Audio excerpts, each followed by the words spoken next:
The Charleston air, thick with the scent of salt water and sweet olive, hung heavy over the historic St. Michael's Episcopal Church. It was a humidity that felt like history itself, clinging to the skin, whispering tales of fortunes made and secrets buried beneath the cobblestones. Inside the bride's antechamber, the air conditioning fought a losing battle. Amara St. James stood before an antique, gilt-edged mirror, seeing not a bride, but an impostor in ivory silk. The dress was a masterpiece, cascading to the floor like frozen cream, but it felt like a costume. Her reflection showed a woman of strength, high cheekbones, intelligent eyes that had stared down corporate giants, and skin the color of rich coffee. But today, those eyes were shadowed with a disquiet that had nothing to do with pre-wedding jitters.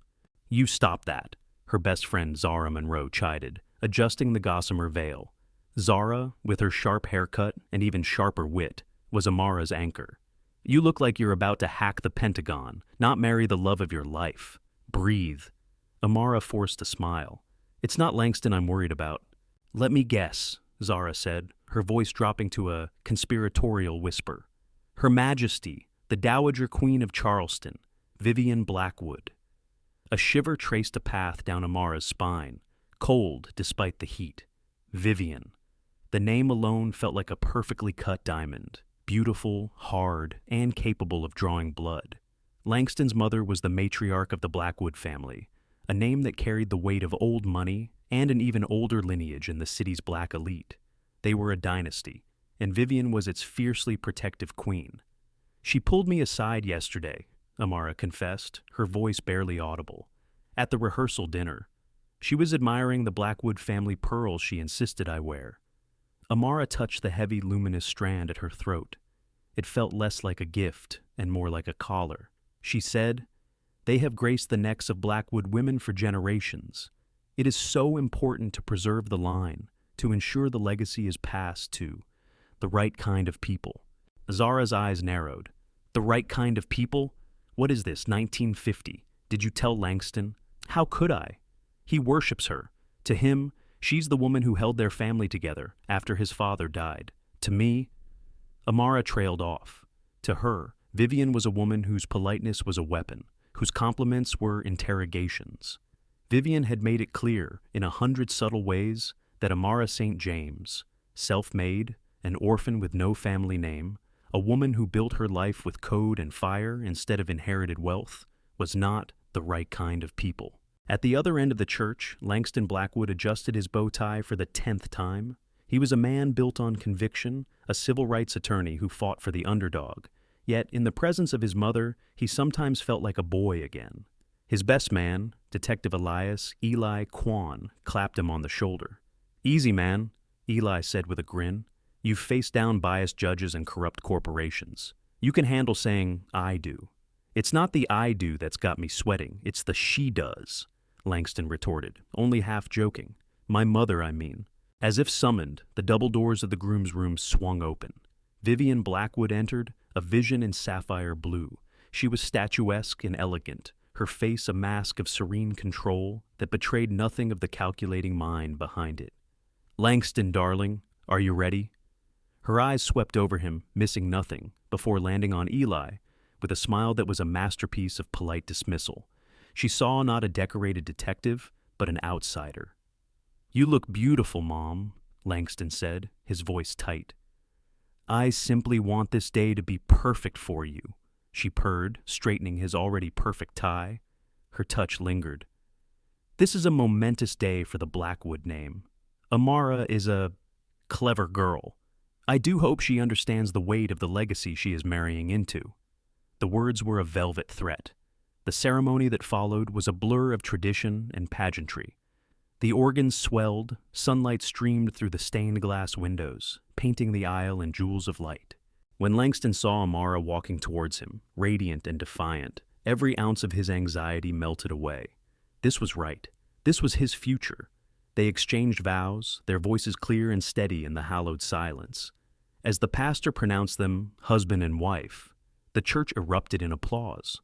Langston kissed his bride, a long, heartfelt kiss that promised a lifetime. But over her shoulder, he saw his mother.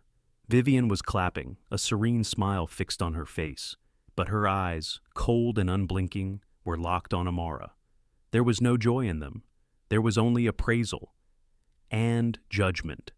The reception began in the church's grand hall, a whirlwind of champagne, congratulations, and the smooth sounds of a jazz quartet. Langston couldn't take his eyes off his wife. "Mrs. Blackwood," he whispered, his breath warm against her ear. "How does it feel?" "Like I'm dreaming," she whispered back, though her smile didn't quite reach her eyes. Just then, Vivian materialized at their table, a champagne flute held in her slender fingers. "A beautiful ceremony," she announced, though her praise felt directed at the church, not the couple. She turned her gaze to Amara, a slow, deliberate act. "My dear, might I borrow you for a moment? There's a small family tradition I must attend to before the evening gets away from us. A private matter." Langston frowned. "What tradition? I don't remember." "It's a women's tradition, darling," Vivian cut him off smoothly, her eyes never leaving Amara's. "It won't take but a minute." Amara looked from Langston's confused face to Vivian's implacable one. A sense of dread, cold and sharp, pierced through the champagne haze. This was it. The confrontation she had been anticipating. She couldn't show weakness, not now. "Of course, Vivian," she said, her voice steady. She placed a quick kiss on Langston's lips. "I'll be right back." Vivian's smile widened, a blood-red slash of lipstick against her pale skin.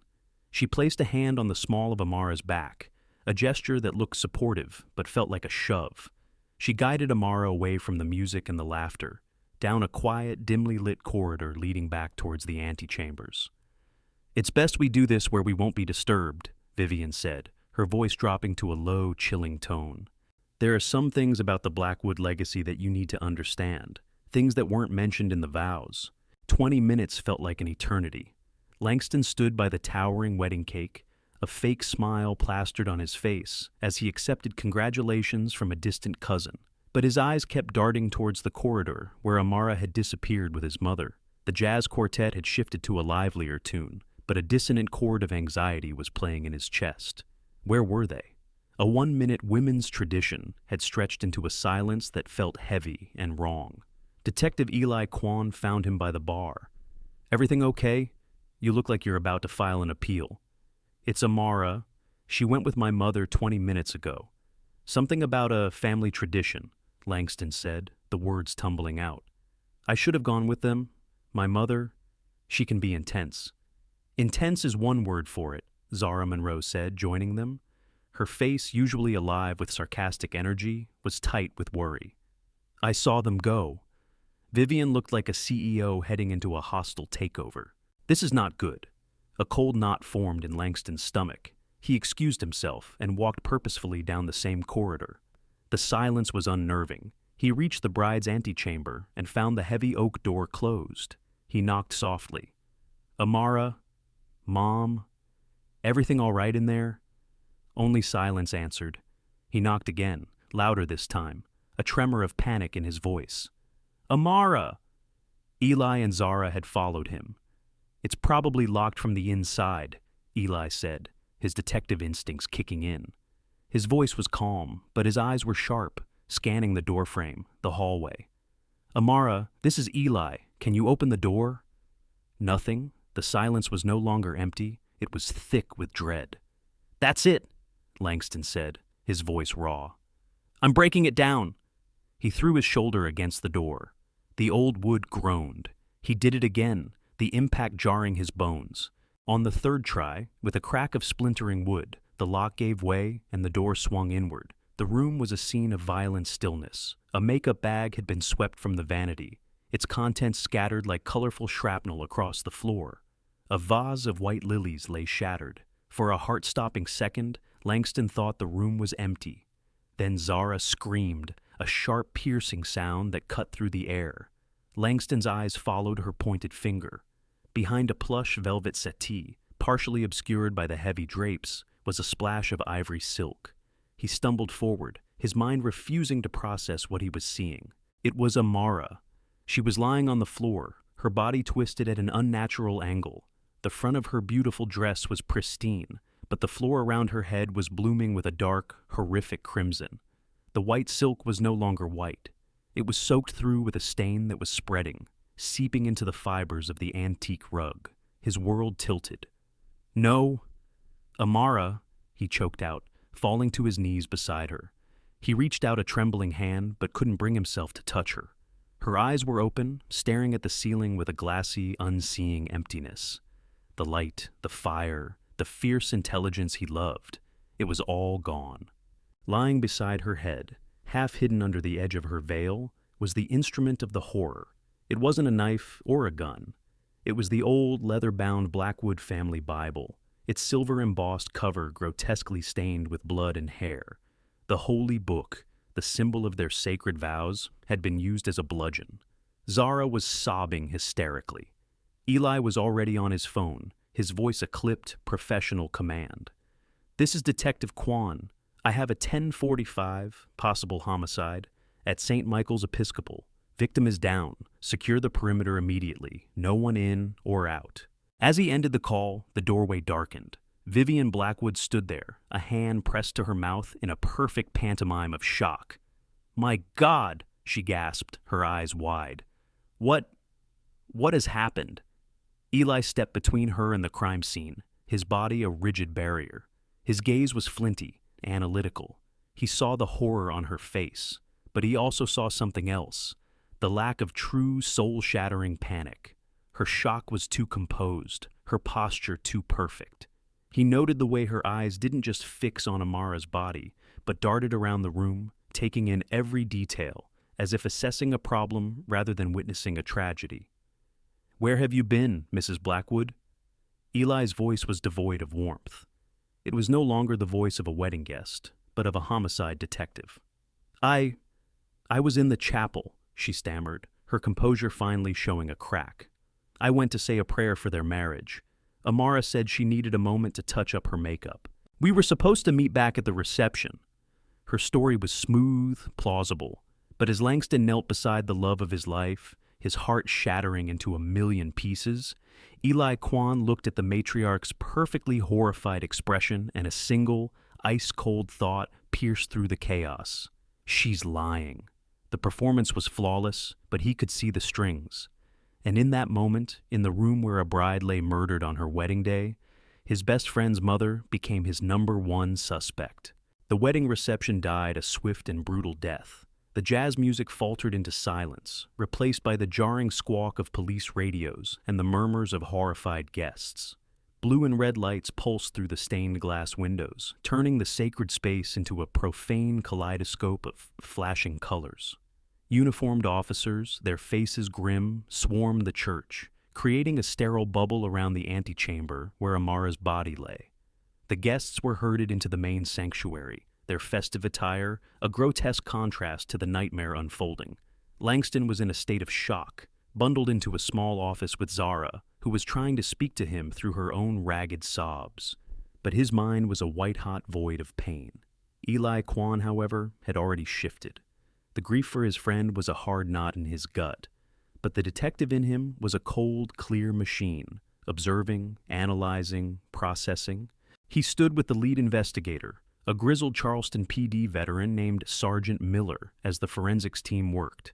"Weapon is the family Bible," Miller noted, pointing a gloved finger. "Heavy, silver plating on the corners. 1 or 2 blows to the back of the head would do it. The ME will confirm. Killer was smart, though, or lucky. The leather's wiped clean, no prints." Eli's eyes were on Vivian Blackwood. She was seated in an adjacent room, a detective taking her statement. She was the picture of a grieving mother-in-law, dabbing her eyes with a silk handkerchief, her voice trembling just enough. She repeated her story. She had a brief, pleasant chat with Amara about family, then went to the chapel to pray, leaving the bride to freshen up alone. Her alibi was thin as a veil, but it was an alibi nonetheless. No one had seen her enter or leave the chapel, a quiet, secluded alcove. It was a perfect blind spot. "What do we know about the victim?" Miller asked Eli, knowing his connection to the family. "Amara St. James, that was her professional name. She was a cybersecurity consultant, top of her field. Orphaned as a child, foster care system. Self-made doesn't even begin to describe her," Eli said, his voice tight. "She was brilliant." The interview with Vivian yielded nothing. She was polished, articulate, and devastated, or played the part to perfection. Langston was incoherent with grief. The real breakthrough, Eli suspected, would come from the one person who knew Amara before she was on the verge of becoming a Blackwood, Zara Monroe. He found her outside, breathing in the soupy night air, her shoulders shaking. He handed her a bottle of water. "Zara, I know this is impossible, but I need your help. I need to know who Amara was. Who might have wanted to hurt her?" "Hurt her?" Zara laughed, a bitter, broken sound. "Everyone at her level has enemies. She worked in corporate espionage, finding security flaws. She made companies look like fools, but not like this. This is personal." "Vivian didn't want this marriage," Eli stated, watching her reaction. "That's the understatement of the century," Zara spat. "Vivian saw Amara as a gold-digging upstart who wasn't fit to polish the Blackwood family silver. But to kill her over it? That's insane." "People do insane things for money, or for what they call legacy," Eli mused. "Did Amara have any old skeletons? Anything from her past that might have crawled out?" Zara hesitated. She looked around at the flashing lights, the somber faces of the officers. Her loyalty to Amara was warring with the desperate need for justice. She took a deep breath. "Okay, but what I'm about to tell you cannot go in an official report, not yet. It's deep background. You need to understand who she really was." She led Eli to a quiet bench in the church's memorial garden, away from prying ears. "Amara wasn't just a consultant," Zara began, her voice low. "Before she went legit, before she founded her company, she was someone else. We both were. We were hackers, gray hats. We didn't steal money, but we broke into systems we thought were corrupt. We exposed secrets." Eli felt a jolt. This changed everything. "How serious are we talking?" "The most serious," Zara said, her eyes gleaming with a mixture of pride and fear. "Amara had a handle, a digital ghost she used. They called her Nyx." The name sounded mythical, dangerous. "Nyx? Goddess of the night," Zara confirmed. "And she lived up to the name. She was a legend in the underground. She could slip through firewalls like smoke. 3 years ago, she did one last job before she quit for good, before she met Langston. It was her masterpiece. She took down a corporate titan, a huge scandal. She said she was burying Nyx forever, that she wanted a normal life." A chill went down Eli's spine. A ghost from the past, a powerful enemy. It was a plausible motive, a world away from simple family drama. It could be the lead that broke the case wide open, and it pointed far away from the grieving mother-in-law. But as he processed this stunning revelation, another thought, darker and more complex, began to form. What if the two worlds weren't separate at all? What if Amara's past and her future, in the form of the formidable Vivian Blackwood, had somehow collided with deadly force on her wedding day? The ghost in the machine might have been more real than anyone knew. The days following the murder were a suffocating haze of grief and suspicion. The Charleston Society pages, which were meant to be filled with glowing photos of the Blackwood St. James wedding, instead ran morbid headlines under a somber photo of Amara. The official narrative spun by the Charleston PD was a tragic robbery gone wrong, a story Eli knew was a convenient placeholder. Robbers don't kill their victims with a family Bible and leave a fortune in pearls untouched on her neck. This was an execution, cloaked in the sanctity of a wedding. Eli's investigation split into two distinct, divergent paths. The first led him down the digital rabbit hole of Nyx. He put out feelers through FBI contacts, trying to find whispers of the legendary hacker's final act. The second path, the one that felt more treacherous, led him directly to the heart of the Blackwood Empire. He spent hours digging into Vivian Blackwood's life. On the surface, it was a story of resilience and acumen. After her husband's sudden death in a boating accident 15 years prior, she had not only preserved the family's real estate holdings, but expanded them, becoming a formidable player in Charleston's luxury property market. She was a philanthropist, a patron of the arts, a pillar of the community. But Eli knew that great fortunes were often built on foundations of ruthless ambition. His financial forensics team uncovered the first crack in the facade. 3 years ago, the same year Zara said Nyx performed her last hack, Blackwood Holdings had taken a catastrophic financial hit. A major investment in a new resort development had Sao and Menesu nearly bankrupting the company. Vivian had been forced to liquidate several key assets, selling off historic properties that had been in the family for generations. She'd managed to keep the company afloat, but it was a shadow of its former self. She had clawed her way back from the brink, but the scars remained. The detail nagged at Eli. The timing was too coincidental. His next stop was Langston. He found his friend in the cavernous, silent Blackwood mansion, a ghost haunting the opulent rooms that should have been filled with the laughter of a newly married man. He was surrounded by Vivian's suffocating care, a constant stream of tea and sympathy that seemed more like surveillance. "I need to ask you something, Langston," Eli said gently, waiting until Vivian was out of the room. "Did Amara ever mention her work to you? The specifics?" Langston shook his head, his eyes vacant. "No. She said it was complicated, that it was better if I didn't know the details. She kept that part of her life separate. She said it was to protect me, my career." He looked up, a flicker of pained understanding in his eyes. Did her work get her killed?" "I'm looking into it," Eli said, evading the direct question. "But I'm also looking closer to home. Langston, did you know your mother hired a private investigator to look into Amara?" Langston's head snapped up. "What? No, she wouldn't." "She did," Eli said, his voice firm. 3 months ago, I pulled the payment records.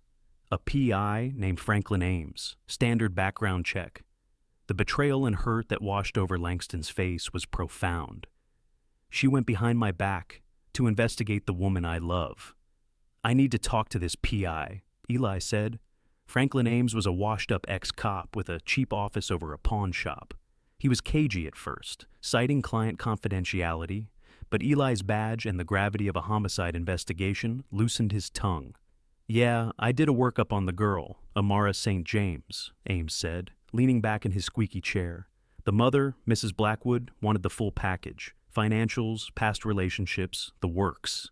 Said she was just being a protective mother." "And what did you find?" Eli pressed. Ames shrugged.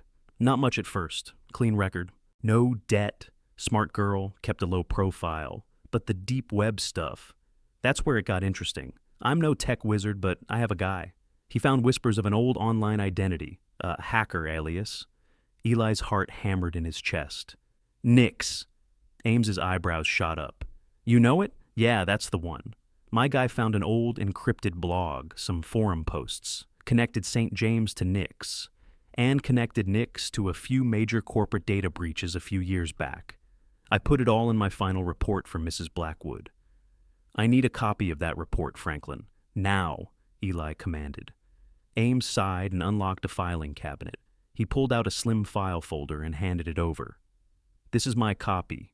Gave the original to the old lady about 2 months ago." Eli opened the folder. It contained financial records, surveillance photos of Amara on her morning jog, printouts of her social media. He flipped to the back, to the section on her digital footprint. He saw the heading, Deep Web Analysis, the Nix Identity. But the pages that followed weren't there. There was only a ragged edge where several sheets had been violently torn out. Eli stared at the empty space in the file. Ames hadn't torn them out. That meant there was only one person who had the original report and a compelling reason to destroy the most incriminating part of it, Vivian. She hadn't just known Amara was a hacker. She had known for months. She had held in her hands the full story of Nix, and for some reason, she had ripped out the heart of it. The question was no longer if Vivian knew Amara's secret, but what she had done with that knowledge, and why the most crucial pages were now missing. The torn pages of the private investigator's report were a void that screamed louder than any written word. Vivian knew. She knew Amara was Nix. She had possessed this information for 2 months, all while smiling at engagement parties and helping plan the wedding. The knowledge festered in Eli's mind. It was the missing link, the piece that could connect Vivian's simmering disapproval to the explosive violence in the antechamber. But he needed to know what was on those pages. He needed to know what Nix's final act had been. He called Zara Monroe. "I need your help," he said, his voice urgent. "Amara's life depends on it, or rather, getting justice for her does. We have to get into her systems." They met at Amara's sleek, minimalist apartment, a place that now felt like a mausoleum. The air was still, holding the faint scent of her perfume. It was a place full of ghosts. Zara, her face pale but determined, led him to Amara's home office. It was a high-tech command center, a stark contrast to the rest of the apartment's warm decor. She kept everything, Zara explained, her fingers flying across a keyboard. Redundant backups, encrypted drives, cloud storage hidden behind layers of proxies. She called it her doomsday drive. Everything she might need if her past ever caught up with her. For hours, Zara worked, her face illuminated by the glow of the monitors, displaying waterfalls of code. Eli watched, feeling like a man from a bygone era, observing a sorceress at work. Finally, after bypassing layers of security that would have stumped the FBI's cybercrime division, Zara let out a triumphant hiss. "I'm in." On the screen, a folder appeared, labeled simply, Valhalla. Inside were dozens of subfolders, but one stood out, dated 3 years prior. Its name was a single word, Magnolia. "Oh God," Zara whispered. "I remember this. This was the big one. This was why she stopped." She opened a file, and the missing pages of the PI report materialized before Eli's eyes in digital form. It was a meticulously documented account of the hack that had defined Nix's career. The target had been Magnolia Holdings, a ruthless real estate development corporation known for its aggressive expansion tactics. Amara, as Nix, had discovered their next target, a historic, predominantly black neighborhood in North Charleston called Liberty Hill. It was a close-knit community rich in Gullah Geechee culture, sitting on land that had been in families since Reconstruction. Magnolia Holdings planned to acquire the land through a campaign of predatory loans, intimidation, and legal loopholes, intending to bulldoze the entire neighborhood to build a luxury golf resort. She couldn't let it happen, Zara said, her voice thick with emotion. She saw it as a digital age land grab, another instance of the rich and powerful erasing history for profit. Amara hadn't just stolen their plans. She had uncovered a massive systemic pattern of fraud, bribery, and corruption within Magnolia Holdings, tracing all the way to its CEO. She packaged the evidence, incriminating emails, falsified financial records, wiretap transcripts she'd acquired illegally, and leaked it all to a consortium of investigative journalists. The result was a corporate apocalypse. The Magnolia Holdings scandal exploded onto the national stage. The CEO was arrested, the company's stock plummeted into oblivion, and the resort project was killed. The Liberty Hill community was saved. Nix was a hero in the shadows. But the leak had created shrapnel. The company's collapse wiped out billions in shareholder value. Fortunes were lost overnight. Eli's blood ran cold. He knew, even before Zara pulled up the next file, what he was going to find. The file contained a list of Magnolia Holdings' primary investors, the people who had lost the most when the company imploded. He scanned the names, a list of shell corporations and investment firms. But near the top, one entry was not a company. It was a name that made the air in the room feel thin and sharp, Vivian Blackwood. She hadn't just been an investor, she had been one of the largest individual stakeholders. The report detailed her losses. An investment portfolio worth nearly $15 million, a sum that represented a significant portion of the Blackwood family fortune, was annihilated in the span of a week. It was the catastrophic financial event that had forced her to sell off family properties, the same event his own research had uncovered. Eli stared at the screen, the pieces clicking into place with sickening clarity. Vivian hadn't just disapproved of her son's fiancée.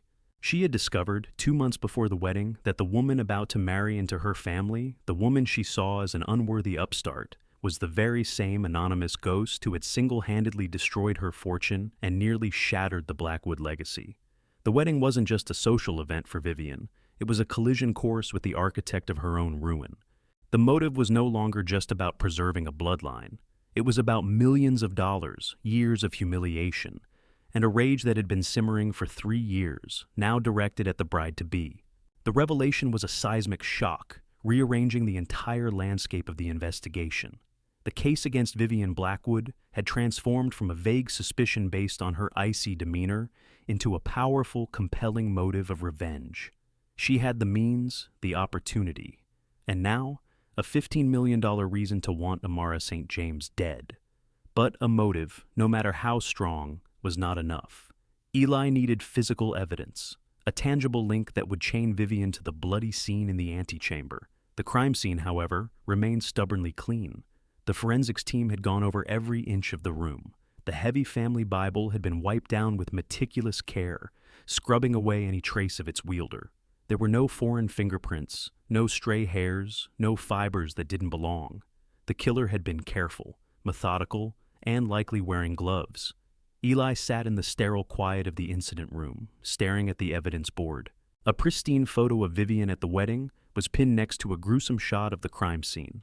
In the photo, she was the epitome of grace, dressed in her sapphire blue suit. Eli zoomed in on the image on his computer. He noticed a detail he'd overlooked in the chaos of the day: her hands. She was wearing elegant elbow-length gloves of ivory white silk, a perfect accessory for a high society wedding, and a perfect tool for a murderer. Those gloves were now the linchpin of his case. If he could find them, and if they had Amara's blood on them, the case was closed. But a search of the Blackwood mansion, executed under a carefully worded warrant, had turned up nothing.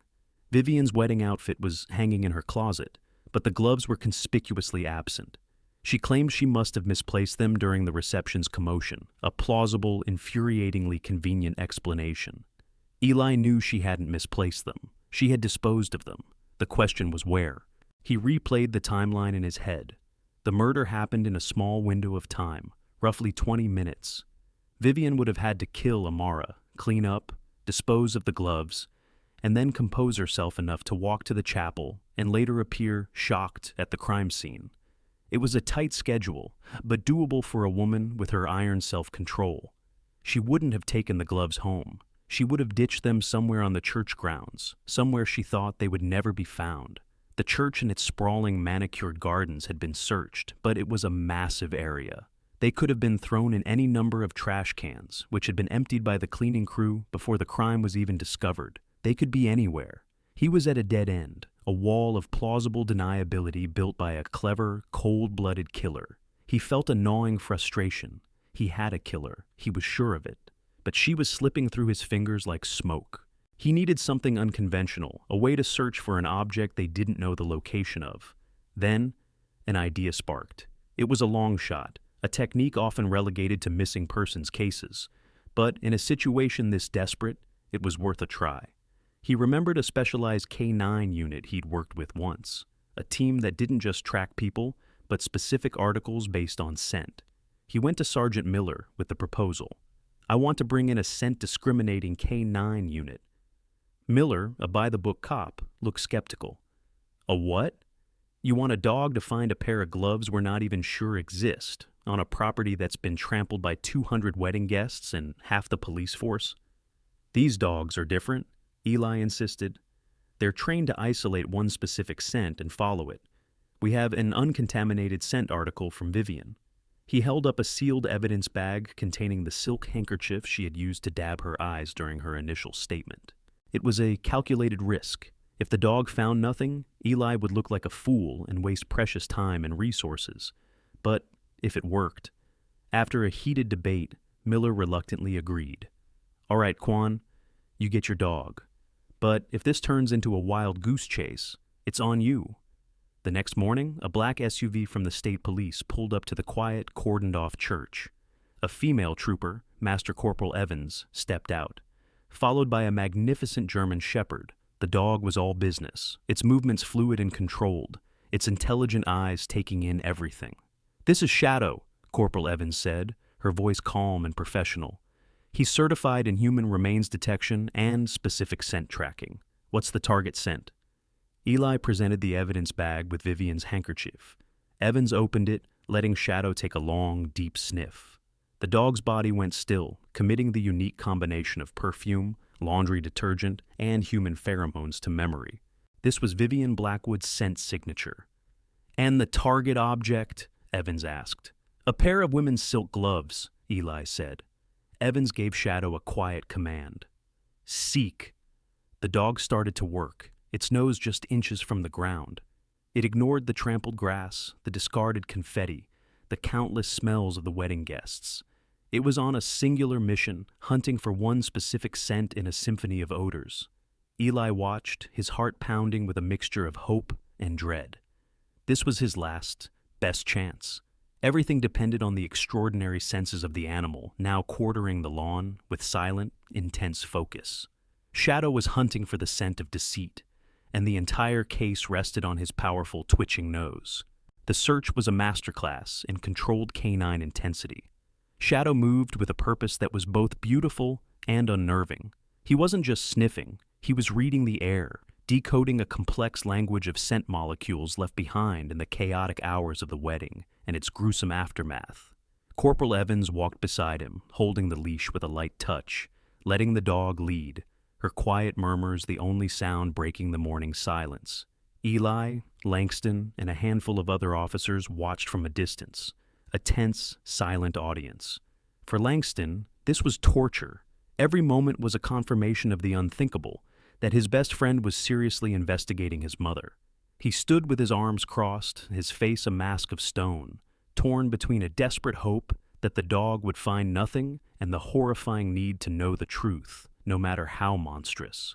Shadow began his work in a grid pattern, starting from the antechamber door and working his way outward. He swept across the perfectly manicured lawn where the cocktail hour had taken place, his nose twitching, processing, discarding. He passed by a rosebush, a discarded champagne cork, a child's dropped hair ribbon, all potential distractions, all ignored. He was locked onto Vivian's scent. After 20 minutes of methodical searching, Shadow led them away from the main lawn towards the less trafficked periphery of the church grounds. He moved along an old stone wall draped in ivy, his pace quickening. Eli felt his pulse accelerate. The dog was onto something. The trail was getting stronger. He led them to the service alley behind the church, a functional, ugly space of dumpsters and utility boxes, a world away from the picturesque front. This was a place a person would go to dispose of something unseen. Shadow's tail, which had been low and steady, began to wag with excitement. He was closing in. He bypassed the large garbage dumpsters, the first place the police had searched, and went straight to a cluster of overgrown shrubs near the back wall of the kitchen. There, almost completely obscured by thick, waxy leaves, was a storm drain, its iron grate rusted and caked with debris. Shadow stopped dead. He lowered his head to the grate and let out a single, sharp, authoritative bark. Then he sat, his eyes fixed on his handler, signaling with absolute certainty. "It's here!" An officer brought a crowbar. With a groan of protesting metal, he pried the heavy grate loose. The smell that wafted up was fetid, a mix of stagnant water and decaying leaves. A forensics technician knelt, shining a high-powered flashlight into the dark, murky hole. "I've got something," the tech said, his voice muffled. He reached in with a long pair of evidence tongs. A moment later, he pulled out a sodden, mud-stained bundle. It was a pair of elbow-length, ivory-white silk gloves. They were caked in filth, but even through the grime, dark reddish-brown stains were visible, concentrated around the knuckles and palms. A collective gasp went through the small group of onlookers. Langston made a choked sound, stumbling back a step as if he'd been physically struck. The gloves were laid carefully on a sterile cloth. They were Vivian's. There was no doubt. And they were stained with what looked unmistakably like blood. Eli felt no triumph, only a cold, heavy certainty. This was the physical proof he needed, the irrefutable link. The dog had done what human eyes and hands could not, following an invisible thread of scent through a maze of chaos to uncover the killer's secret. As the forensics team carefully bagged the gloves, tagging them for immediate transport to the crime lab, Eli walked over to Langston. His friend was staring at the muddy gloves, his face ashen, his entire world crumbling around him. The carefully constructed image of his mother, the poised, resilient, loving matriarch, was being washed away by the filthy water dripping from that single piece of damning evidence. "Eli," Langston whispered, his voice cracking, "tell me there's another explanation." Eli put a hand on his friend's shoulder, a gesture that felt painfully inadequate. He couldn't offer false hope. He couldn't lie. "They'll test for blood and DNA," he said quietly, his professional voice a thin shield for the ache he felt for his friend. "The lab will tell us the truth." But they both knew, in that gut-wrenching moment, what the truth would be. The shadow of a doubt that had been hovering over Vivian Blackwood had just solidified into a grim and terrible certainty. The gloves were a silent confession, pulled from the darkness by a dog named Shadow, and they were about to bring the full weight of the law down upon the unshakable queen of Charleston society. The wait for the forensics report on the gloves was an exercise in agonizing tension. Eli knew it was the final nail in the coffin, but he needed the official confirmation before he could make his move. In the interim, he and Zara Monroe continued their deep dive into Amara's digital fortress, Valhalla. They had found the motive, but Amara was too smart, too meticulous, not to have left behind more. She was a woman who lived by the mantra, trust but verify, and then encrypt the verification. "There's another partition on this drive," Zara said, her brow furrowed in concentration. They were back in Amara's apartment, the air thick with the smell of stale coffee and sleepless nights. "It's not protected by her usual passwords. This is something else. Biometric, maybe? Voice keyed?" They spent another day trying to bypass it, with Zara running complex algorithms to crack the encryption. "She was paranoid," Zara muttered, more to herself than to Eli. Or she knew something. She was preparing for something. Finally, using a voice sample Eli procured from a video of Amara giving a tech conference speech, Zara managed to unlock the final layer. It wasn't a collection of files or documents. It was a single encrypted folder containing a series of video files, a digital diary. The first video was dated 3 months ago, shortly after she and Langston got engaged. Amara appeared on the screen, her face happy and radiant. She talked about her love for Langston, her excitement, her dreams for their future. As they clicked through the videos, a subtle shift occurred. The joy in her eyes was slowly replaced by a creeping anxiety. In a video dated 6 weeks before the wedding, she looked troubled. I think someone is following me," she said to the camera, her voice a nervous whisper. "A man in a gray sedan. I've seen him twice now. I got his plates. He's a PI. Who would hire a PI to follow me?" Her eyes widened with a sudden dreadful realization. Vivian. The next video was a week later. The fear on her face was palpable. "It's Vivian," she confirmed, her voice shaking. "I saw her meeting with him. She's digging into my past. Oh God, Langston will be devastated if he finds out. What if she finds Nix?" Then they came to the final entry. It was dated just 2 nights before the wedding. Amara looked exhausted, her hair pulled back, dark circles under her eyes. She had clearly been crying. "She knows," Amara said, her voice breaking. The camera was shaking slightly in her hands. "I don't know how, but I know she knows everything. The way she looks at me now, it's not just disapproval, it's hatred. It's like she's looking at a monster." She took a ragged breath, trying to compose herself. "I saw a document on her desk when I was at the house.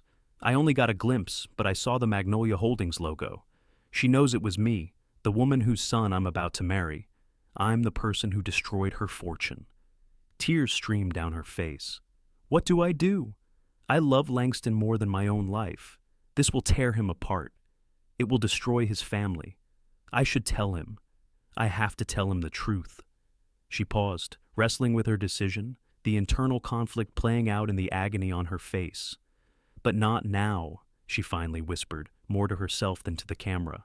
"Not before the wedding. It's the most important day of his life. I can't ruin it. I won't. I'll tell him everything on our honeymoon. We'll be away from her, away from all of this. He loves me. He'll understand. He has to." The video ended abruptly. Eli and Zara sat in stunned silence, the echo of Amara's final, desperate hope hanging in the air. This was more than evidence. It was a ghost testimony. Amara hadn't been a naive victim walking into a trap. She had been aware of the danger. She knew Vivian had discovered her secret, and she was terrified, caught in an impossible position between the truth of her past and the love for her future. Her decision to wait, to preserve Langston's happiness for just a few more days, had been a fatal miscalculation. As they sat there, the silence was broken by the buzz of Eli's phone. It was the forensics lab.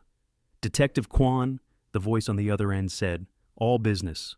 We have the results from those gloves. The blood is a perfect match for the victim, Amara St. James, and the epithelial cells from inside the gloves, a 99. 9% DNA match to Vivian Blackwood. Eli closed his eyes. The digital confession and the physical proof had arrived at the same moment, forming a pincer of irrefutable guilt. There were no more shadows, no more doubts. He had everything he needed. "Get a warrant," he said to Zara, his voice grim. A warrant for Vivian Blackwood's arrest for the murder of her daughter-in-law. The arrest warrant felt heavy in Eli's hand, a piece of paper that held the power to formally dismantle a dynasty. Armed with the DNA evidence from the gloves and the chilling testimony from Amara's video diary, he assembled a small team. He didn't want a full-blown SWAT raid on the Blackwood mansion. This required a quiet, decisive move. This was for Langston as much as it was for justice. He called his friend before they left. It was the hardest call he'd ever had to make. "Langston, we're going to arrest your mother. The evidence is conclusive. I'm telling you this as a courtesy, as your friend. Don't be there." There was a long, static-filled silence on the other end of the line, then a choked, "I understand." The Blackwood mansion stood on Charleston's South Battery, a majestic antebellum home overlooking the harbor. It was a fortress of old money and secrets. As Eli's unmarked car pulled up to the ornate wrought iron gates, a sense of finality settled over him. This was the end of the game. He and two other plainclothes detectives walked up the sweeping stone steps and rang the bell. The door was opened not by Vivian, but by the family's longtime housekeeper, a woman named Clara, whose face was etched with a sorrow that seemed older than the recent tragedy. "Detective Kwan," she said, her voice trembling slightly. "We were not expecting you." "We're here to see Mrs. Blackwood, Clara. Is she home?" Eli asked, his tone gentle but firm. Clara's eyes darted nervously down the grand checkered hallway. She wrung her hands. "Mrs. Blackwood is... she is not here." A cold alarm bell started ringing in Eli's mind. "Not here? Where did she go?" "She left about 2 hours ago," the housekeeper said, avoiding his gaze. "She packed a small overnight bag. She said the air in this house was suffocating her, that she needed to get away for a day or two to clear her head, to grieve properly. To run, Eli thought, his gut clenching. He had underestimated her. While he was assembling his case, Vivian was already making her next move. She must have known the net was closing. Perhaps she saw the news of the K9 search, or maybe her lawyer had warned her that the evidence was mounting. Whatever the trigger, she was gone. "Did she say where she was going?" Eli pressed, stepping inside the house. "No, sir," Clara whispered. "She never does. She just... goes." "Did she take her car?" "Yes, her Mercedes sedan." Eli was already on his phone, barking orders to his sergeant. "Issue a bolo, be on the lookout, for Vivian Blackwood. 65, Caucasian female, driving a late-model silver Mercedes S-Class.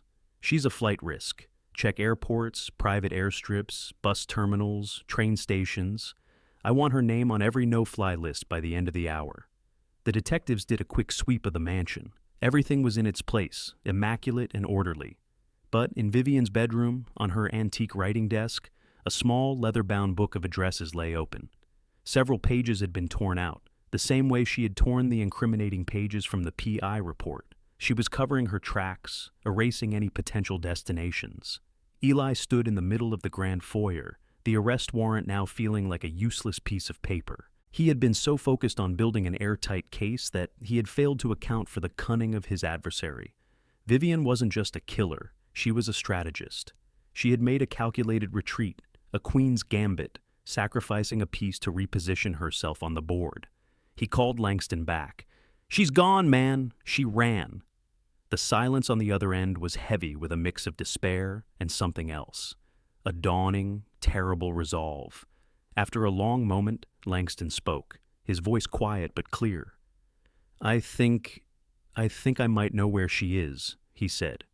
"There's a place no one knows about except me and her. She used to call it her refuge, where she went when the world became too much." A surge of adrenaline shot through Eli. "Where, Langston? Tell me where." "It's not a place you can find on a map," Langston said, his voice strained.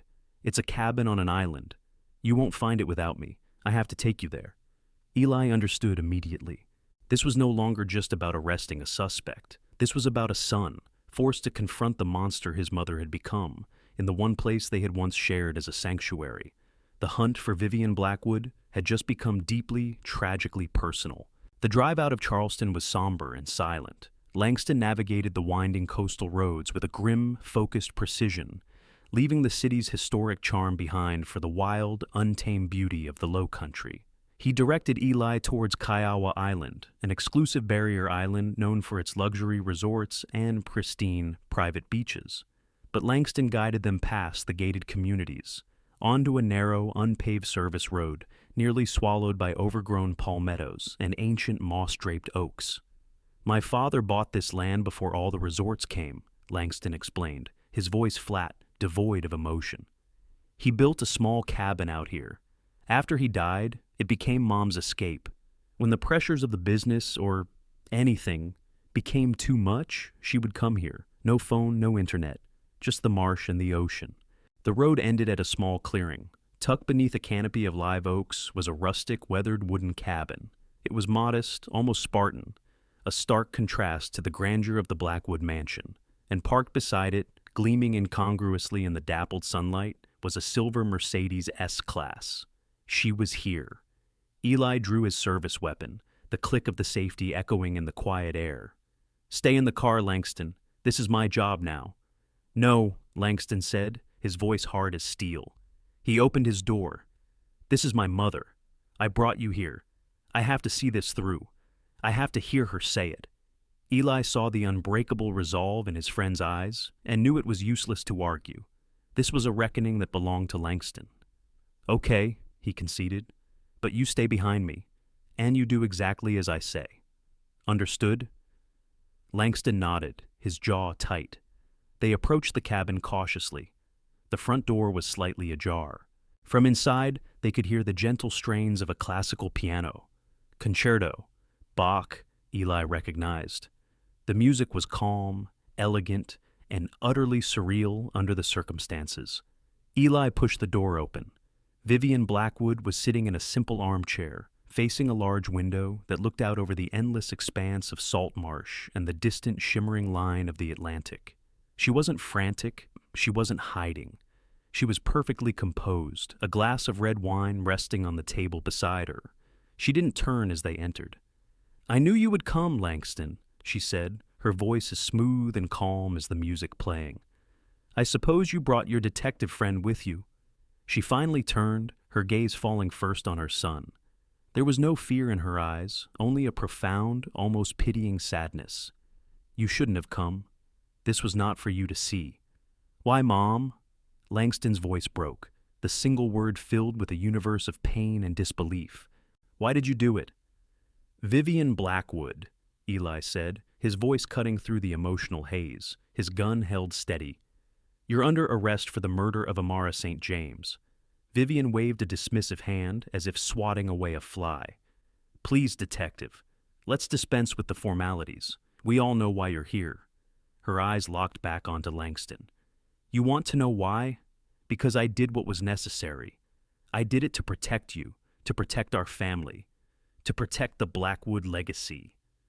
"Protect me?" Langston's voice rose, laced with outrage. "You murdered my wife on our wedding day. How is that protecting me?"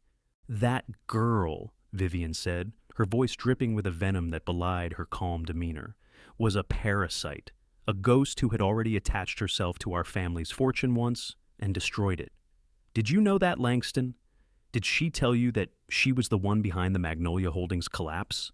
The reason I almost lost everything your father and I built?" "It was business, Mom. It wasn't personal," he shot back. "Everything is personal when it comes to family," she retorted, rising from her chair. "She ruined our reputation. She cost us millions. And then she had the audacity, the unmitigated gall, to try and worm her way into our family, to take my son, to put her tainted hands on the Blackwood name. It was an infestation, and I simply removed it." The coldness of her words, the complete lack of remorse, was staggering. She spoke of Amara's murder as if it were a business transaction, a necessary, albeit unpleasant solution to a problem. "She was not one of us, Langston," Vivian continued, her voice softening into a tone of twisted maternal concern. "She had no breeding, no background, and a past so dirty it would have eventually destroyed your career in public service. Imagine the headlines. Civil rights attorney married to corporate saboteur. I saw the future she was bringing to you, and I refused to let it happen. I saved you from her. Save me? Langston choked out a laugh that sounded like a sob. You didn't save me, you destroyed me.